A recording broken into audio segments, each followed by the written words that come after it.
में सवाल होगा, मेरे मन में भी है। जरा हम आपको बताएं, 5 दिन पहले ही रूट पर यह बस लगी थी। 5 दिन पहले, जरा ग्राफिक्स के जरिए समझिए।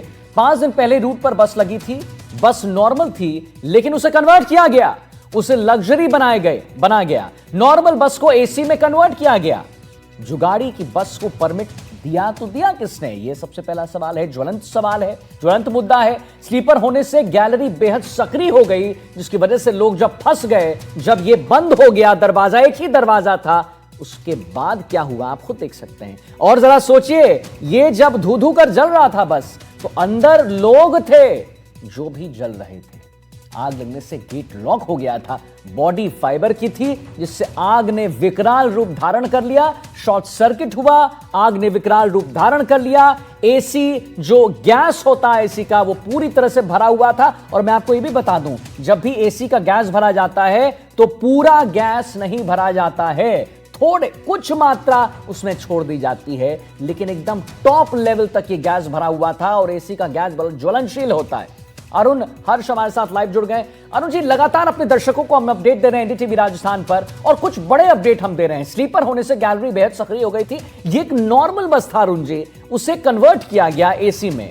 सबसे बड़ा सवाल कि जुगाड़ी की बस को परमिट किसने दिया अरुण जी? बिल्कुल आदित्य, सबसे बड़ा सवाल यही है कि इनको दिया किसने। जो मैं वो दूसरे दिखाऊं आपको, ये तस्वीर है, देखिए। हम लोग ग्राउंड जीरो पे अभी भी वहीं पर है जहां ये हादसा हुआ था। ये बस बताई जा रही है मॉडिफाइड करके स्लीपर बस बनाई गई थी, और इसमें जिस तरह से बताया जा रहा है कि इसके गेट लॉक हो गया था। एक ही गेट था और वो भी लॉक हो गया था, जिसे सेना की मदद से जेसीबी से तोड़ा गया था। जिस समय जो है लोग इसके अंदर फंस कर मर गए थे, करीब 20 लोग जो है इसमें जो है अपनी जान गंवा चुके हैं। साथ ही साथ अगर बात की जाए, जब रात को 19 शवों को निकाला गया, तो एक दो तो शव ऐसे थे जिनको पोटली में डालकर लाया गया। अब उसकी डीएनए टेस्ट से जो है पहचान करने का प्रयास जो है प्रशासन कर रहा है। लेकिन सबसे बड़ा सवाल ये है कि जो ये बस इलीगल चल रही थी, जो 5वां उसका फेरा था, 1 तारीख को उसको इस रूट पर चलने की परमिशन दी थी, लेकिन उस बस की सत्यता किसी ने जांची क्यों नहीं? परिवहन विभाग ने उसकी जांच क्यों नहीं की?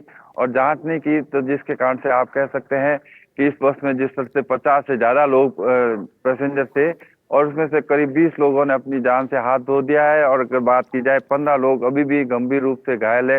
70% से ज्यादा वो लोग जल चुके हैं, और अब उनका महात्मा गांधी जोधपुर के अस्पताल में जो इलाज चल रहा है आदित्य। उनका इलाज चल रहा है। इलाज जिनका चल रहा है अरुण जी, उनकी स्थिति कैसी है? क्योंकि देखिए, 70% बर्न तो यही हो गया कि मौत और जिंदगी के बीच वो झूल रहे हैं। क्या कह रहे हैं डॉक्टर्स, कैसी स्थिति है उनकी?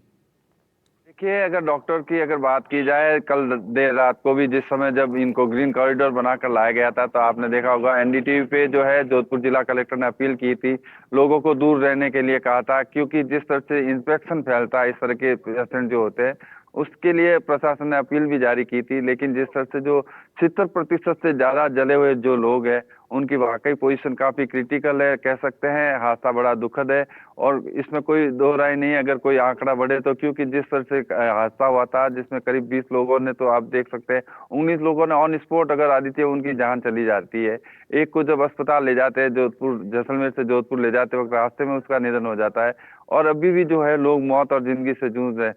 भगवान से यही प्रार्थना करते हैं, एनडीटीवी भी यही प्रार्थना करता है कि जो ये घायल है उसकी कोई जनहानि नहीं हो।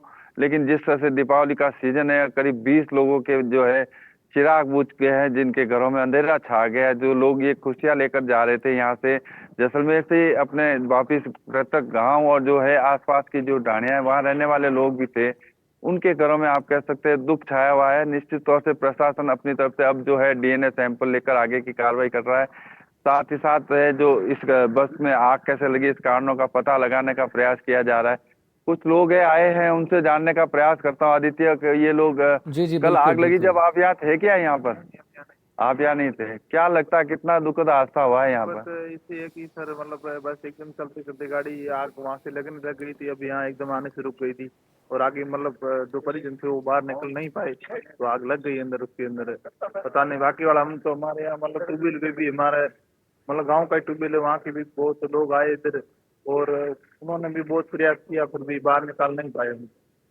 ये देखने आए हैं, हालांकि ये कल यहाँ नहीं थे, लेकिन ये बता रहे हैं कि किस तरह से जो है ये हादसा हुआ था। उसके बाद आसपास के लोग ये आए, उन्होंने मदद की, सेना के जवान आए। इस दोनों तरफ, मेरे लेफ्ट और राइट दोनों तरफ जो है सेना के जो है एरिया है, और इस कारण से आसपास यहाँ लोग नहीं रहते, बस्ती नहीं है। लेकिन कह सकते हैं इसी जगह पर जब ये हादसा हुआ तो सेना के अधिकारी यहाँ पहुंचे, और पहुंचने के साथ ही जो है उन लोगों को बाहर निकाला। और जो कुछ लोग खिड़की तो कांच तोड़कर, शीशे तोड़कर बाहर निकले थे, उन लोगों की जान बची है। निश्चित रूप से कह सकते हैं दुखद हादसा हुआ है जैसलमेर के लिए और पूरे प्रदेश के लिए। आदित्य, अच्छा, एक बात यह भी आ रही है, हालांकि इसकी हम पुष्टि नहीं करते हैं अभी। अरुण जी, जरा एक बात बताइए कि यह भी बात सामने आ रही है कि विपक्ष है, सबको समान रूप से उतरने के मैदान में उतरने का अवसर मिले, तभी तो वो आचार संहिता लागू होती है। तो ये भी एक उसका पार्ट है कि भाई क्या फर्क पड़ता, अब 1 महीने बाद में सीबीआई कोर्ट में चालान पेश करती तो क्या फर्क पड़ता है, या 4 महीने पहले कर देती। चुनाव चलना शुरू हो गया है, नोटिफिकेशन जारी हो गया है, अब बुला के आप चालान पेश कर रहे हो, इसको क्या कहेंगे। देश देख रहा है, आने पर माकूल जवाब देगा इन सब लोगों को। जी अरुण जी, भाई मैं आपसे पूछना चाह रहा था कि जैसे ये भी बात सामने आई है कि बस में पटाखे भी थे, कई यात्री जो है पटाखे लेकर जा रहे थे। वाजिब सी बात है कि दीपावली अभी बहुत नजदीक है, तो क्या उसकी वजह से भी आग जो है बिल्कुल एक विकराल रूप धारण कर लिया आग ने? देखिए आदित्य, अभी इस बात की पुष्टि नहीं कर सकता है कि गाड़ी में पटाखे थे या नहीं थे। ये तो अब एफएसएल टीम आएगी, उसके बाद इन्वेस्टिगेशन, उसके बाद पता चल पाएगा। लेकिन जिस तरह से आग फैली थी, निश्चित रूप से कह सकते हैं आग बड़ी विकराल फैली थी, और कुछ ही मिनटों में आप देखिए पूरी बस को अपनी चपेट में ले लिया था।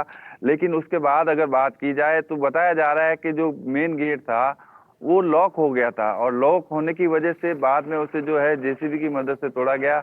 अब ये सारी एफएसएल जांच और पुलिस इन्वेस्टिगेशन में सामने आएगा कि वाकई उसमें कोई ज्वलनशील पदार्थ था, या पटाखे थे, या कोई लिक्विड था जिसके कारण से आग फैली। लेकिन कह सकते हैं जिस तरह से आग लगी, आप देखिए आग तुरंत ही प्रभाव से पूरी बस में फैल गई थी, और उसके कारण से जो है ये आग विकराल रूप लेकर जिस तरह से लोगों को 20 लोगों की मौत हुई है। तो ये आग जो फैली थी आदित्य, उसमें कह सकते हैं कि एक झटके के साथ पूरी गाड़ी में फैली थी। तो निश्चित तौर से पटाखे या दूसरा कोई अन्य ज्वलनशील पदार्थ हो सकता है जिसके कारण से ये आग फैली है।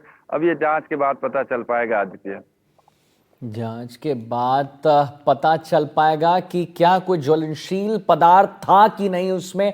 लगातार अपने दर्शकों को हम दिखा रहे हैं। अरुण जी, वहां पर मैं समझता हूं कि अभी तो लोग वहां कम होंगे, क्या कोई लोग हैं वहां पर जो बता सके? और क्योंकि हम यहां पर लगातार डिकोड कर रहे हैं इस पूरे चीज को एनडीटीवी राजस्थान पर, तो क्या और लोग हैं जिनसे बात हो सकती है, कोई प्रत्यक्षदर्शी जिन्होंने देखा हो कि वहां पर क्या चल रहा था? आदित्य, एक प्रत्यक्षदर्शी आए हमारे पास, हम उससे जानने का प्रयास करते हैं कल क्या हुआ था। कल क्या हुआ कि 3:35 पे मैं यहाँ कहीं अमीर गांव था, वहाँ जा रहा था। हाँ, तो ये अचानक मैंने भीषण आग देखते ही मैंने तुरंत देखा, मेरे पास एक आदमी बंदा और है। हाँ, उसने देखा यार इसके अंदर आग लगी हुई है, तो मैं कहा चलो आदमी कुछ बचाने की कोशिश करते हैं। लेकिन किसी ने बोला कि इसके अंदर अफरा तफरी के अंदर सर किसी को मालूम पड़ा नहीं कि अंदर के अंदर कितने आदमी थे। मैंने एक ही आदमी को बचाने की कोशिश की, उसको तुरंत मैं मोटरसाइकिल से लेके गया और तुरंत वहाँ हॉस्पिटल पहुंचा। फिर तथा के अंदर जैसे फायर ब्रिगेड की गाड़ी है, सभी चीज की गाड़ी है, सब उनको मालूम पड़ा था। ये आग लगी कैसे थी? क्या ये बता रहे शॉर्ट सर्किट हुआ सर एसी का, इसकी वजह से ये आग के अंदर प्रक्रिया हो गई है सर। ये दुखद घटना है सर, मुझे भी देखने, मुझे उसको लेके गया, मेरी भी यानी कि ऐसी स्थिति होगी थी, मैं रोने की लायक हुई यार ये क्या हुआ। अगर कुछ हमें कुछ मालूम पड़ता सर बचाने के लिए तो हम दोनों मौजूद थे, लेकिन क्या हमें इसी चीज का मालूम नहीं पड़ा कि अंदर सब सवारी निकली कि नहीं निकली। ये सर देखिए आदित्य, ये जी, प्रत्यक्षदर्शी जी। घायल को लेकर गए थे, और निश्चित रूप से कह सकते हैं इन्होंने अपनी तरफ से जो प्रयास ठीक है। था एक जी व्यक्ति को श्रीकांत बचाने की जी, दिशा में जी अरुण जी, जी अरुण जी, जी अरुण जी, बहुत बहुत धन्यवाद आपका करेंगे अरुण जी, महत्वपूर्ण जानकारी देने के लिए। वहां पर प्रत्यक्षदर्शियों से आपने बात किया अरुण जी, और ग्राउंड पर है एनडीटीवी राजस्थान, ताकि पल पल का अपडेट आप तक पहुंचा सके।